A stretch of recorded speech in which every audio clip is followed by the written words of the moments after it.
విజయనగరం జిల్లా రాజాం పట్టణంలోని బొబ్బిలి రోడ్ వ్యవసాయ మార్కెట్ కమిటీ ఎదురు గ్రౌండ్స్ లో రాజాం ఫాస్ట్ ఫెలోషిప్ ఐక్య క్రిస్మస్ వేడుక ఘనంగా జరుపుకోబడింది. పాటలు ఆరాధనల ద్వారా క్రీస్తు ప్రభు మహిమ కీర్తించబడింది.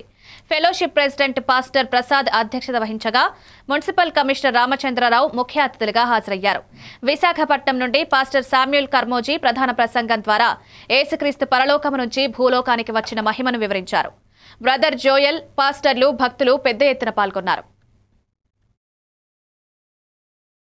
మాసం డిసెంబర్ 1వ తారీఖు నుంచే ఆనంద మాసం అని అంటారు కదా. ఈ నెలంతటినీ కూడా ప్రపంచమంతటా కూడా ప్రతి చోట ఎక్కడో ఒక చోట మొత్తానికి క్రిస్మస్ పాటలు, క్రిస్మస్ కేకులు, క్రిస్మస్ సందేశాలు అంతా కూడా క్రిస్మస్ మోడ్లోనికి అందరూ కూడా వెళ్ళిపోతారు. ఇటువంటి రోజుల్లో ఇది నిన్నటి దినాన్న మా మిరాకల్ సెంటర్లో కిడ్స్ కార్నివల్ జరిగింది. సుమారుగా 800 మంది చిన్న పిల్లలతో నిన్నటి దినాన్ని క్రిస్మస్ ఆరాధన జరుపుకుంటా ఉన్నాను.